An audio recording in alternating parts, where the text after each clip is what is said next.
அனைவருக்கும் வணக்கம். இன்னைக்கான ஆன்மீக பதிவில் நம்ம பார்க்க போகிறது மே மாதம் 1ஆம் தேதி சித்ரா பௌர்ணமி வருதுங்க. இந்த சித்ரா பௌர்ணமி வழிபாடு ரொம்பவே சிறப்புக்குரிய ஒரு வழிபாடு அப்படின்னு சொல்லலாம்.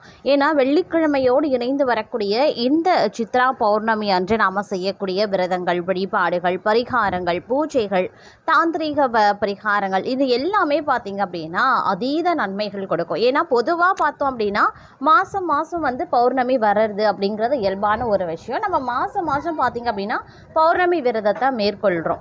பௌர்ணமி விரதம் மட்டும் இல்லாமல் அன்றைய தினத்தில் பார்த்தோம் அப்படின்னா நம்மளுடைய வாழ்க்கையில் இருக்கக்கூடிய இன்னல்கள் விலகி இன்பங்கள் பெருகணும் அப்படிங்கிறதுக்காக நாம் நிறைய விஷயங்களை செய்வோம். பூஜைகள் செய்வோம், பௌர்ணமி விரதங்கள் மேற்கொள்வோம், சத்யநாராயண பூஜை செய்வோம். ஒரு சிலர் சித்திரகுப்தர் வழிபாடு, சந்திர பகவான் வழிபாடு, முருகப்பெருமான் வழிபாடு, சிவபெருமான், அம்மன் வழிபாடு அப்படின்னு சொல்லிட்டு நிறைய இறை வழிபாடுகள், இஷ்ட தெய்வ வழிபாடுகள் போன்ற நிறைய வழிபாடுகள் நாம் மேற்கொள்வோம். அதே மாதிரி பூஜைகளும் மேற்கொள்வோம். அதே மாதிரி பரிகாரங்கள் செய்கிறது அப்படிங்கிறது உடனுக்குடன் பலன் கொடுக்கக்கூடியது அப்படின்னு பார்த்தீங்கன்னா அதிகபட்சமாக இந்த பௌர்ணமி அப்படின்னு சொல்லலாம். அந்த பௌர்ணமி நிலவு எப்படி பிரகாசமாக இருக்கும், அதே மாதிரி நம்மளுடைய வாழ்க்கையும் மிகவும் பிரகாசமாக இன்னல்கள் அனைத்துமே விலகி இன்பங்கள் சேர ஒரு மிகப்பெரிய வழியை வகுக்கின்றது பௌர்ணமி விரதங்கள், பூஜைகள், வழிபாடுகள், பரிகாரங்கள் எல்லாம் அப்படின்னு சொல்லிட்டு புராணங்கள்லே சொல்லியிருக்காங்க. அதனாலேயே பார்த்தீங்கன்னா இன்றளவும் பெரிய அளவில் பக்தர்கள் பார்க்கும் பொழுது இந்த பௌர்ணமி விரதங்கள், பௌர்ணமி தினத்தில் செய்யக்கூடிய அனைத்து விஷயங்களையும் மறக்காமல் செய்து வந்துட்டுருக்காங்க. அவங்களுடைய வாழ்க்கையும் பலமாகிறது அப்படின்னு பலருடைய கருத்துக்களையும் நாம் தொடர்ந்து பார்த்துட்ருக்கோம். அந்த வகையில் பார்க்கும்போது இந்த சித்ரா பௌர்ணமி அன்று நாம் கோடிக்கணக்கில் நாம் கடனாளியாக இருந்தாலும் நாம் செய்யக்கூடிய இந்த ஒரு விஷயம், அதுவும் சித்ரா பௌர்ணமி அன்று செய்யக்கூடிய இந்த ஒரு விஷயம் நமக்கு மிகப்பெரிய அளவில் மாற்றத்தை ஏற்படுத்துவதோடு அந்த கடனும் அடைபடுவதற்கான வழி கிடக்கும் அப்படின்னு கூட சொல்லலாம். அது என்ன அப்படிங்கிறத பார்த்தீங்கன்னா விரிவான தகவலோடு இன்னும் சுவாரஸ்யமான பல ஆன்மீக தகவலை தான் இன்னைக்கு வீடியோவில் நாம் தெரிஞ்சுக்க போகிறோம். ஸோ இந்த பதிவு உங்களுக்கு பல வகையில் நன்மையை ஏற்படுத்தும். ஸோ வீடியோவை ஸ்கிப் பண்ணாமல் கடைசி வரைக்கும் பாருங்கள். வீடியோக்குள்ளே போகிறதுக்கு முன்னாடி இதுவரைக்கும் நீங்கள் நம்ம சேனலை சப்ஸ்கிரைப் பண்ணலை அப்படின்னா உடனே சப்ஸ்கிரைப் பண்ணிக்கோங்க. அப்படியே பக்கத்தில் இருக்கக்கூடிய நோட்டிஃபிகேஷனுக்கான பில் பட்டனையும் ப்ரெஸ் பண்ணிக்கோங்க. சரி நேர்களே, வாங்க வீடியோக்குள்ளே போகலாம். சித்திரை மாதத்தில் வரக்கூடிய சித்ரா பௌர்ணமி மிக சிறப்பு வாய்ந்தது அப்படின்னு சொல்லலாம். நடப்பு ஆண்டு மே மாதம் பார்த்திங்கன்னா 1ஆம் தேதி வெள்ளிக்கிழமையோடு இணைந்து வரக்கூடிய இந்த சித்ரா பௌர்ணமி தினம் கொண்டாடப்பட இருக்குங்க.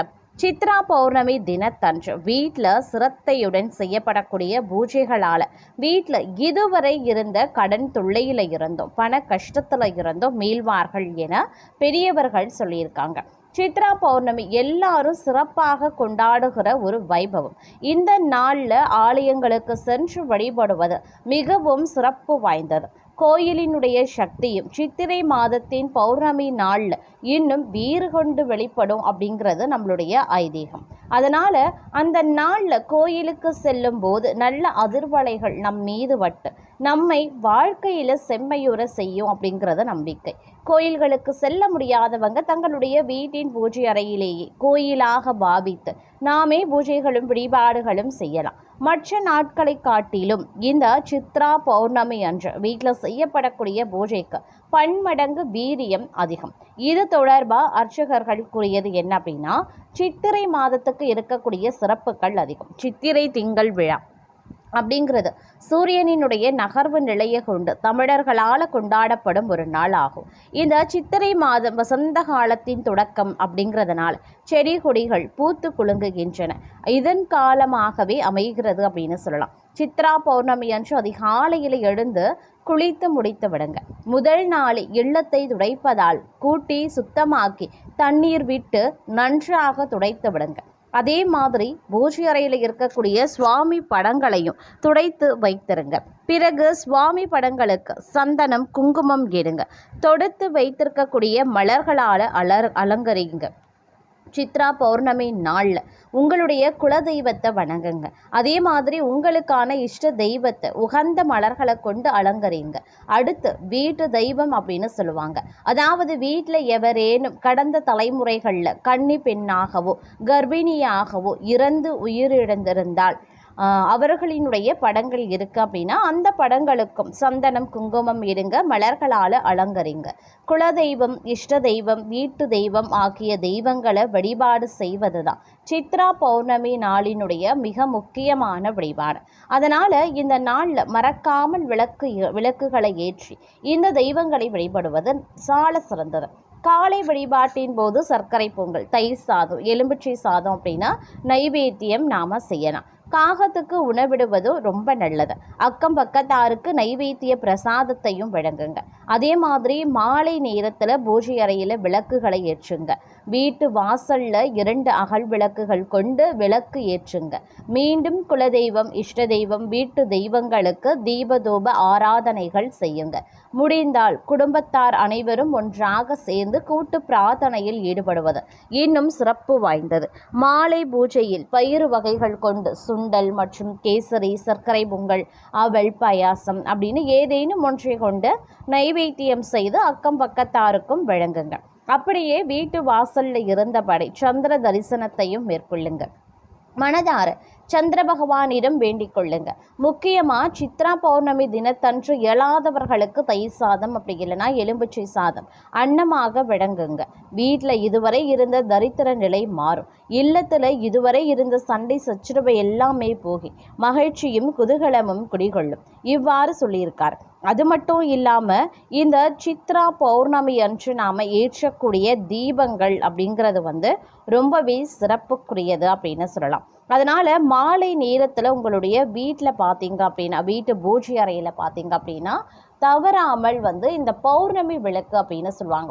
ஒரே ஒரு அகல் விளக்கில் பஞ்சதீப எண்ணெய்களை ஊற்றி பஞ்சதிரியால் நீங்கள் தீபத்தை ஏற்றலாம். இல்லை நெய் மட்டுமே விட்டு நீங்கள் தீபங்களை ஏற்றலாம். இந்த மாதிரி நாம் தீபங்கள் பூஜை அறையில் ஏற்றி வைத்து நாம் வழிபடும் போது அந்த தீபத்துக்கிட்ட பார்க்கும் பொழுது நம்மளுடைய கஷ்ட நஷ்டங்கள் என்னெல்லாம் இருக்கின்றதோ அவை அனைத்துமே நாம் தெரியப்படுத்தும் போது அதன் விளைவு நமக்கு பார்த்திங்க அப்படின்னா அதீத நன்மைகளை ஏற்படுத்தும். அந்த தீபத்தை பூஜை அறையில் ஏற்றி சந்திர பகவானிடம் ஆரத்தி காண்பிக்கும் போது நம்மளுடைய கஷ்ட நஷ்டங்கள் அனைத்துமே சந்திர பகவான் ஆனவர் ஈர்த்துக்கொண்டு அவருடைய பிரகாசத்தை நம் மீது ஒளிரச் செய்வார். அவருடைய பிரகாசமானது நம்மளுடைய உடல் மீதும் மனதின் மீதும் படும் பொழுது நம்மளுடைய வாழ்க்கையில் இருக்கிற துரதிர்ஷ்டங்கள் அனைத்துமே விலகி நற்பலன்கள் ஏற்படும் அப்படிங்கிறது ஐதீகம். அதனால் இந்த பௌர்ணமி தினத்தன்று பார்த்தீங்க அப்படின்னா பூஜை அறையில் கண்டிப்பாக நீங்கள் ஒரு அகல் தீபம் ஏற்றி வழிபடுவது அப்படிங்கிறது ரொம்பவே சிறப்புக்குரியது. அந்த அகல் விளக்கு நீங்கள் எப்படி வெள்ளிக்கிழமையான ஒரு அகல் தீபம் ஏற்றுவீர்களோ அதே மாதிரியே நீங்கள் ஏற்றினா போதும். இதுக்குன்னு ரொம்ப ஸ்பெஷலாக நாம் செய்யணும் அப்படிங்கிற அவசியம் கிடையாது. நாம் எப்போதுமே செய்யக்கூடிய ஒரு தினசரி வாழ்க்கையில் நாம் அகல் விளக்கு எப்படி ஏற்றுவோமோ அதே முறைகள் தான் இதிலும் பின்பற்றப்படுகிறது. இதில் பெருசாக நாம் மாற்றத்தெல்லாம் கொண்டு வர போகிறது கிடையாது. ஒரு அகல் விளக்கு ஏற்றி நாம் வழிபட போகிறோம், அவ்வளோதான். வீட்டில் இருக்கக்கூடிய காமாட்சி விளக்குகள் வேறு ஏதேனும் குத்து விளக்கு ஏற்றுறோன்னா அது கூட சேர்த்து இந்த அகல் விளக்கையும் ஏற்றணும். ஆனால் விளக்குகளினுடைய எண்ணிக்கை பார்த்திங்க அப்படின்னா ஒற்றை படையில் இருக்க வரை பார்த்து கொள்ளுங்க. இவ்வாறு நாம் தீபங்கள் ஏற்றி நாம் இந்த சித்ரா பௌர்ணமி அன்று வழிபட்டு சந்திர பகவானினுடைய தரிசனத்தை மேற்கொள்ளும் போது நம்மளுடைய வாழ்க்கையில் இருக்கக்கூடிய கஷ்டங்கள் அனைத்துமே விலகும். கஷ்டம் அப்படின்னு சொல்லும் பொழுது பெரும்பாலும் பார்த்தீங்க அப்படின்னா கடன் பிரச்சனை, பண பிரச்சனை, பொருளாதார ரீதியான சிக்கல்கள், இந்த மாதிரி தான் நிறைய விளைவுகளை நாம் எதிர்கொள்ள வேண்டியதாக இருந்திருக்கும். அது எல்லாமே தீரணும் அப்படின்னும் போது இந்த விஷயங்களை நாம் மேற்கொள்ளும் போது இந்த தீபம் ஏற்றி நாம் வழிபடும் போது நமக்கு பார்த்தீங்க அப்படின்னா ரொம்பவே நல்லது. அதே மாதிரி தீப வழிபாடு அப்படின்னு செய்யும்போது மாக்கோளமிட்டு ஏடு எழுத்தாணி வைத்து சர்க்கரை பொங்கல் பாயாசம் நிவேதனம் செய்து கர்ம வினைகள் நீங்கவும் பாவங்கள் குறையவும் நீண்ட ஆயுள் பெறவும் நாம் சித்திரகுப்தரை விரதமிருந்து வழிபடுவாங்க. இதுவும் பார்த்திங்கன்னா சிறப்புக்குரியது தான். இந்த தீப வழிபாடில் சித்ரா பௌர்ணமி அன்று மாலை முழு நிலவு தோன்றிய பிறகு வீட்டின் வாசலில் 2 அகல் விளக்குகளை ஏற்றி சித்திரகுப்தரை நாம் வழிபடலாம். இல்லை பூஜை அறையில் நாம் ஒரு விளக்குகளை ஏற்றி நாம் வழிபடலாம். இது எது நீங்கள் செஞ்சாலும் எல்லாமே ஒரே பலன் தான். ஒரு சிலர் பார்த்திங்க அப்படின்னா வீட்டு முறைப்படி வீட்டுக்கு வெளியில் வாசற்படியில் 2 விளக்கு விளக்குகளை ஏற்றி சித்திரகுப்தர் வழிபாடு மேற்கொள்வாங்க. ஒரு சிலர் பூஜை அறையில் ஒரு விளக்குகளை ஏற்றி சித்திரகுப்தர் வழிபாடு மேற்கொள்வது, இந்த பௌர்ணமி விரதத்தை மேற்கொள்வது அப்படின்னு செய்வாங்க. உங்களுடைய வீட்டு முறை எதை நீங்கள் பின்பற்றுகிறீர்களோ அதை தாராளமாக பின்பற்றினா இதில் முக்கியமான ஒரு விஷயம் அப்படிங்கிறது தீபம் ஏற்றுவது. தீபம் ஏற்றி நாம் வழிபடுவது, அவ்வளோதான். நாம் எத்தனை தீபம் ஏற்றுறோம், எந்த இடத்துல ஏற்றுறோம், என்ன மாதிரியான வேண்டுதல்கள் வைக்கிறோம் அப்படிங்கிறது இரண்டாவது பட்சம். முதல் பட்சம் தீபங்களை ஏற்றி நம்மளுடைய பிரார்த்தனைகளையும் வேண்டுதல்களையும் வைத்து வழிபாடுவது ரொம்பவே சிறப்புக்குரியதுங்க.